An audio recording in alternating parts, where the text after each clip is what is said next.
তো হ্যালো বন্ধুরা, আমি তুহিন রিভিউলজি চ্যানেলে আপনাদের প্রত্যেককে স্বাগত জানাই। এখন কথা বলবো ওয়াইআরএফ এর স্পাই ইউনিভার্সের নতুন সিনেমা ওয়ার 2, যেই সিনেমাটা পরিচালনা করেছে আয়ান মুখার্জি এবং অভিনয় করেছে এখানটা জুনিয়র এনটিআর, কিয়ারা আডবাণী এবং ঋত্বিক রোশন। তাই এই সিনেমার টিজারটা কিন্তু মেকার্সরা 11টার দিক করে কিন্তু সোশ্যাল মিডিয়াতে ড্রপ করে দিয়েছে। তা কেমন কি লেগেছে এই টিজারটি, আজকে মূলত যাবতীয় বিষয় নিয়ে এই ভিডিওতে আলোচনা করব। তা প্রথমে বলতে চাই হ্যাপি বার্থডে তারাক। তা আমার খুবই পছন্দের একজন অভিনেতা। আমি তার কাছ থেকে ভালো ভালো সিনেমা আরও উপহার পেতে চাই অ্যাজ আ অডিয়েন্স এবং অ্যাজ আ ফ্যান হিসাবে। আমি কিন্তু তারাকের সব থেকে বড় ফ্যান, মানে জুনিয়র এনটিআরের। আজকে যেহেতু জুনিয়র এনটিআরের জন্মদিন, সেই উপলক্ষেই কিন্তু এই টিজারটা মেগাস্টার ড্রপ করেছে। তাই জুনিয়র এনটিআরকে ধন্যবাদ জানাতে চাই যে এরকম সিনেমা আমাদেরকে আরও অভিনয় দক্ষতার মাধ্যমে উপহার দিতে থাকুন এবং আপনার অভিনয় থেকে আমরা যেন পঞ্চমুখ হয়ে থাকি, এটাই আমি চাই। তাই এবার যদি টিজার রিভিউতে মুভ করি, তাই এক কথা বলতে গেলে কিন্তু টিজারটা জাস্ট অনবদ্য হয়েছে। কি টিজার হয়েছে, উফ, মানে জাস্ট ছিটকে গেছি। মানে এখানটায় জাস্ট ভয়েস ওভারের মাধ্যমে শুরু হচ্ছে, জুনিয়র এনটিআরের ভয়েস ওভারের মাধ্যমে। তার ভয়েস ওভারটা কিন্তু ব্যাপক কিক-অ্যাস লাগছে। সে বলছে কবির, তুমি আমাকে চেনো না, তুমি হয়তো ইন্ডিয়ান মানে রয়ের সব থেকে বড় এজেন্ট, বাট আমাকে তুমি চেনো না, আমি তোমার হয়ে থ্রেট হয়ে আসছি, তুমি রেডি হয়ে থেকো। মানে ওই যে ওই ডায়লগগুলো যখন দিচ্ছে, থ্রোটা করছে, এবং জুনিয়র এনটিআর নিজের ভয়েসে কিন্তু দিয়েছে। তেলেগুতে তো নিজের ভয়েস, কারণ ওটা ওর মাদার ট্যাং, সেটা তো দেবেই। তামিলেও পর্যন্ত কিন্তু জুনিয়র এনটিআর নিজের ডাব নিজেই কিন্তু করেছে। এখানটা কিন্তু হিন্দিতে তার ভয়েসটা যখন দিচ্ছে, সেই পাওয়ারটা কিন্তু পাচ্ছি, সে তাকে কিন্তু বেশ দামদার লাগছে। এবং তার যখন ফেসটা রিভিল হচ্ছে, ব্যাপক ব্যাপক লাগছে। এবং অন্যদিকে কিন্তু যখন কবির, মানে আমাদের ঋত্বিক রোশন, তখন তার একটা এন্ট্রি হচ্ছে। এবং অনেকদিন আগে একটা আপডেট শোনা গেছিলো যে একটা শাওলিন টেম্পলের উপর কিন্তু অ্যাকশন সিকোয়েন্স থাকতে চলেছে, সেটাই ইন্ট্রো সিন হবে কবিরের। তাই এখানটা কিন্তু সেই শাওলিন টেম্পলেরই একটা অ্যাকশন সিকোয়েন্সের ঝলক দেখতে পাচ্ছি। তাকে দেখতে ব্যাপক লাগছে। মানে প্রথমে ঋত্বিকের চোখটা ফোকাস করা হয়েছে ক্লোজ শটে, তারপর হচ্ছে বাইসেপ, তারপরে গিয়ে দেখতে পাচ্ছি ঋত্বিক রোশন ফুল ব্লোনে অ্যাকশন করছে ওই শাওলিন টেম্পলের ভিতরে। ব্যাপক লাগছে, মানে যেভাবে কিক-অ্যাস তার লুক, মানে যেটা ওয়ারের ক্ষেত্রে সময়ও ছিল, যে লুকটা ছিল না, জাস্ট কিক-অ্যাস ছিল, এখানটাও দেখতে পাচ্ছি তার লুকটা কিন্তু জাস্ট কিক-অ্যাস রাখা হয়েছে। এবং যেখানটা কিন্তু এখানটায় actually Hrithik Roshan versus Junior NTR হতে চলেছে এই সিনেমার মধ্যে। এবং সেই সিনেমার ভিলেন হবে। এবং পরবর্তীকালে যে আপডেটটা মাঝখানে শুনেছিলাম যে সে এই ইউনিভার্সের একটা থ্যানস হতে চলেছে, সে কিন্তু মাল্টিপল প্রজেক্ট কিন্তু সাইন করেছে ওয়াইআরএফ এর স্পাই ইউনিভার্সের সিনেমার মধ্যে।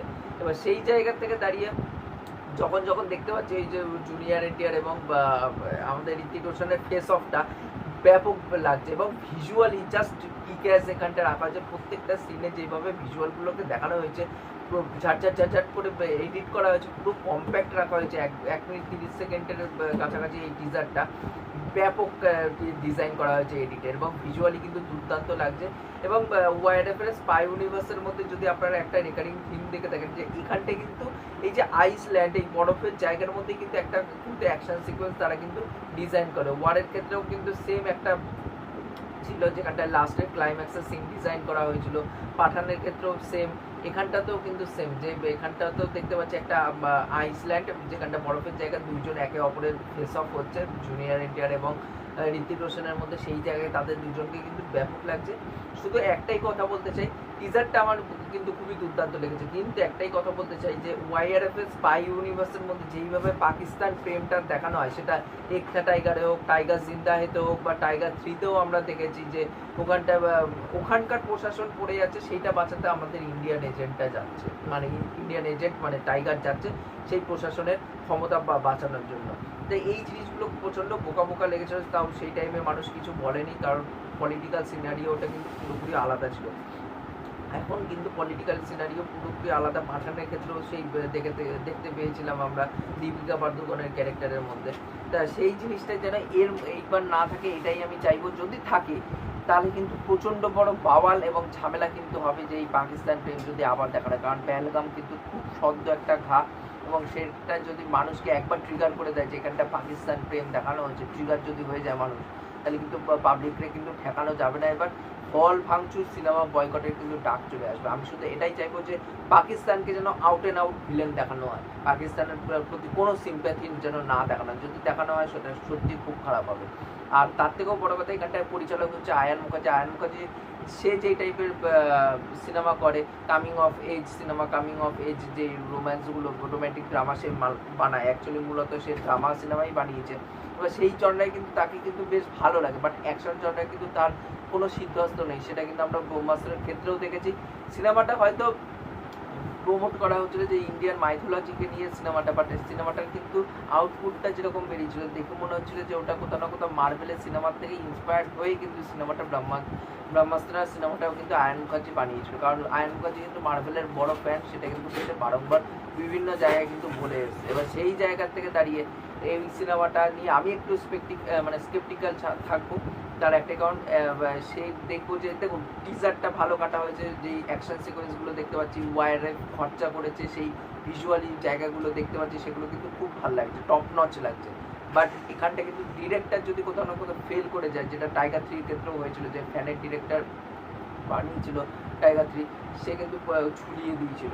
এবার সেই জায়গা থেকে দাঁড়িয়ে যদি এই সিনেমাটাও ঝুলিয়ে লাট করে দেয়, যেটা ব্রহ্মাস্ত্রের ক্ষেত্রে আয়ান মুখার্জি করেছিল, এই সিনেমার ক্ষেত্রেও সে যদি করে, তখন কিন্তু সিনেমাটা আউটপুট ভালো আসবে না এবং দর্শক কিন্তু ক্রিটিসাইজ কিন্তু করতে ছাড়বে না। কারণ এই সিনেমাটা নিয়ে কিন্তু মানুষের মধ্যে অনেক উচ্ছ্বাস আছে, কারণ ওয়াইড অফ স্পাই ইউনিভার্সের মধ্যে কাবির ক্যারেক্টারটা প্রচণ্ড সেলিব্রেটেড। বা সেই জায়গা থেকে দাঁড়িয়ে কেমন বানায় এই সিনেমাটা, সেটাই হচ্ছে দেখার। তাই এই ছিল আমার ওভারঅল বক্তব্য। ভিডিওটি ভালো লাগলে অবশ্যই লাইক, শেয়ার, সাবস্ক্রাইব করে পাশে থাকবেন। আপনারা কমেন্ট করে অবশ্যই জানাবেন যে ওয়ার 2 এর টিজারটা কেমন লেগেছে, এবং তার সাথে সাথে এটাও কমেন্ট করে জানাবেন যে এই ইন্ডিয়া মানে স্পাই ইউনিভার্সের যে ইন্ডিয়ার ভালোবাসা পাকিস্তানের প্রতি, পাকিস্তান ভালোবাসাটা যেটা সিনেমার মধ্যে তারা রাখে, সেইটা নিয়ে আপনাদের কি বক্তব্য আছে, এবং এই সিনেমা থেকে আদৌ থাকবে কি থাকবে না সেই অ্যাঙ্গেলটা, সেই সব যাবতীয় বিষয় কিন্তু নিচে কমেন্ট করে অবশ্যই জানিয়ে যাবেন। এখনকার মতন টাটা, বাই।